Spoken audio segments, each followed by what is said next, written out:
Hello, welcome to another video of factions. We haven't had those in a while.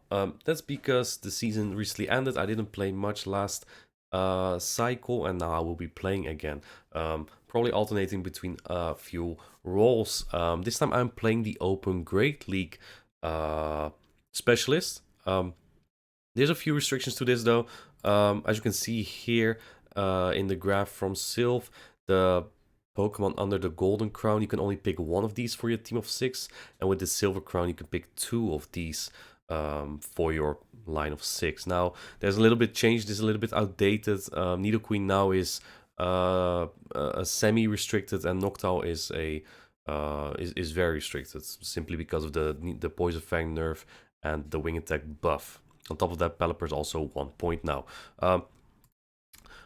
So I'm playing against my good friend Joqqs this week, which will be a lot of fun. Really awesome guy. I met him in a lot of regionals, including the London one here at this bar. I may have been a little bit drunk, even though it was him holding the 2 beers here. But will be a lot of fun playing against friends. These are the teams that we have, and one thing about this meta is that Frostlass is again unrestricted, and Frostlass in these kind of metas is the queen here, the queen of restricted metas, and that's why you kind of always need to cover Frost as well. So you'll always see something like an Obstagoon or any Dark type or a Lantern on every single team, because if you can't beat Frostlass, you just lose. My restricted pick is Galarian Stunfisk on the far left, and his restricted pick is Trevenant on the far left. Both really good restricted picks that are gonna be very tedious to deal with. Our restricted picks are both Obstagoon, and he has Lantern, I have Pelipper. Unfortunate for me, because Pelipper gets absolutely demolished by Lantern. The one thing it really doesn't want to see, it can't hurt it, and it can get like completely farmed down, even though I do expect Water Gun in his matchup. Now, another thing here is that the combination of Trevenant Lantern is extremely deadly for my team. I always find myself in the process of getting RPS. I need some lucky alignment with this team for sure. My Galvantula has a lot of options here, but loses the 2 shields and 0 shields against Frostlass, and loses pretty hard to Trevenant, so it's not optimal. On top of that, if shields are down, Galvantula just takes massive damage from anything. I do have a hard Lantern answer, but with his Trevenant, his Frostlass, his Toxicroak, and his Golbat, and even Obstagoon isn't a good win, Meganium looks very useless. We're gonna see how I deal with this. Now, these are not exactly cut well, so I'll have to skip a bit in the recording. I took a lot of time picking my teams, and you'll see how dull my the end result of my team is every time, basically. I lead my Galvantula into Toxicroak, a decent lead for me. I wouldn't say great. I mean, Galvantula doesn't have many great leads, but this is probably the best position to get Galvantula ever in. And he tries to catch a move on his Trevenant. I somewhat expected him to, but there also just wasn't really a lot of need to throw immediately, especially because I'm not lunging a Toxicroak. Now with the Volt switch, this it still doesn't get him into the red, but I'll have some energy on Gal, which is really nice, and this is basically the only thing on his line besides the Lantern that can threaten my Frostlass. Although even Lantern, Frostlass has some play against. Gonna throw right before his next Seed Bomb, and one thing that I really consider here is just swapping out, preserving my Obstagoon just a little bit in case it's his own Frostlass. And I also kind of want to bring my Frostlass into the Toxicroak, right? Because it's a really good answer there. But I'm gonna save that Obstagoon. He only has one hard Galv answer, so I swap it right back in, throw a Discharge to get that shield, so my Frostlass in the back seems better. But he does get a shield back from here though. And he tries to catch another move, this time on his Lantern. This launch will debuff it, which I'm really going to need. And I'm hoping I get to the next one before his serve. And I do, which is huge. Massive. The Lantern, double debuffed, is not going to do much damage anymore. Water Gun already wasn't a high damaging move.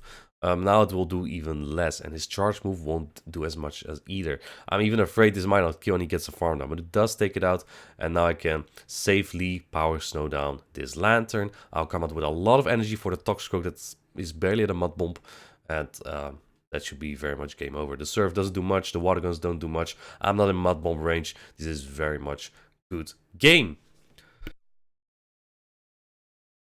Basically, what I really needed here to win this battle as comfortably was win the lead, and I had it pretty hard, right, with the Galv lead into his Toxicroak. Now I don't expect to see a lot of Toxicroak anymore. Probably scared it off a little bit, but that Trevenant is still gonna be scary. His Frostless is scary. He could play ABA Ghost. He could play ABB Ghosts. They are so good for him. As you can see, I'm actually scrolling like 2 minutes in already. I took a lot of time to pick my team and check out what I came up with. Galvantula lead is actually just the same team. And I lead it into Frostless. So my idea here with this team was to either win the lead RPS in the back, a strategy I like a lot, or to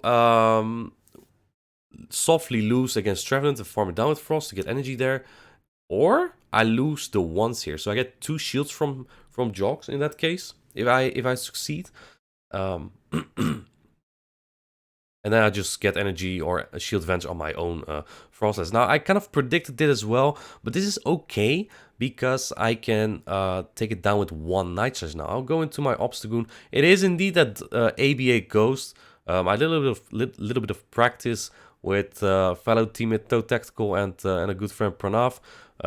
And this is indeed one of those teams that could work very well against me. Gonna go to 2 Night Slashes and then throw it. I'm very afraid of a Toxicroak in the back though, because I don't think I get to my Hyper Beam that I was running. I think Joqqs probably knows I run a Hyper Beam because I'm a madman. But he comes with Frostless instead, and even though this isn't the best Obstagoon that I picked particularly for this matchup, it will still survive that move, and this Night Slash might barely take out the Frostless. It is a slightly attack-weighted Obstagoon simply to win the 2 shields against Frostless. And now a problem presents itself because I have half a Galvantula and I have a Frostless, and even though he can't swap out anymore to clear his debuffs, this is not great. He got a little bit of energy advantage that allows him to get to my lunge, so I kinda have to shield this to get this move off. But the lunge does decent damage. It will debuff the lantern, and now maybe Frostless will be fine here. I will get to many moves. As you can see, the water guns don't add up much. My energy generates so fast. I should barely outpace the 2 surfs, but I think I need 1 bait. In comes the first surf. It doesn't take it out yet. The next one with a couple water guns will take me out. This will be very close. First Avalanche, he does take the bait. This Avalanche actually might almost kill him, to be honest. I don't think it does, though. It might be a bit IV dependent. And I barely survived the surf. I did get that bait correctly, so now I get to this Shadow Ball. Always bait, chat. And that wins me this game. I'm 2-0 up. And honestly, I definitely didn't expect that, because my matchup really didn't look great here altogether. I can tell you, I was not confident going in here. Let's take a look at the next battle here. As you can see, we're lucky friends. And again, I took like 3 minutes to pick my team. I'm sorry, Joqqs, it took me so long. As you can see, I wanted to bring Meganium, I want to bring Pelipper, but we'll see what creation I came up with this time. It is Galvantula lead. Actually, it's just the same team again. I just couldn't figure it out. And he does lead that lantern. Let's see what he does here. I throw my lunge immediately. Didn't catch. He's trying to catch every single game, so it somewhat becomes a little bit predictable. First lunge comes in. I really want to get that off so the water guns do a little bit less. And since he's not throwing, I expect him to catch again. And I know it's Trevenant in the back, so I don't want to bring Obstagoon in here, because then my Frostless has no play in the back against the Lantern and the Trevenant. So I'm just going to throw Discharge, going to throw another one if I get there, but I don't, unfortunately. Which I really hate. I wish I just threw the Discharge immediately on Lantern so he wouldn't sneak and no CMP on this. And here I might make a little bit of a... I don't know if it's a misplay, to be honest. I'm gonna get a lot of energy here. It will threaten the Trevenant a lot. This is a Shadow Ball. There could be a Shadow Ball at least. Let's see if it is. It is a Shadow Ball, but my Power Snows don't do enough here, so I don't get the farm down before he gets to another move here. I will throw the Avalanche now. This does take out the opposing Frostlass. Let's see what comes in. I'm tapping my Shadow Ball probably. It is the Trevenant. This probably gets shielded no matter what, so I kind of regret throwing this in here. And I'm just going to stay in a little bit, get him into Night Slash range, see if he throws a Seed Bump. He does. I mean, Frostlass dies to a Surf or Seed Bump either way. I gotta get rid of it at some point. It's not going to do much anymore. Going into the Obstagoon here, and at this point Joqqs is somewhat in trouble, and I look kind of good here. But that Lantern is very close to 2 Surfs. Very close. It's not there yet, but it's very close. And he catches my Nitros, actually. This is okay. I need to throw this anyway. But I can't get hit by a Surf here. I can't get hit by a Surf. If I get hit by a Surf, I'm in Seed Bump range. And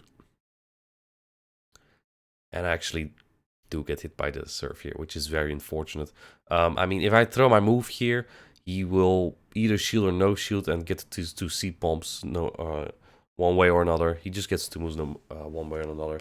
I needed to counter it down before it got to the Surf, but the Lantern barely got there, and that's a good game. I win 2-1 against my good friend Joqqs in what looked like a terrible matchup for me. So I'm very glad with the result. I hope you liked the video. We'll do these weekly, probably, maybe more from friends or teammates. Hope you liked the video and have a good one.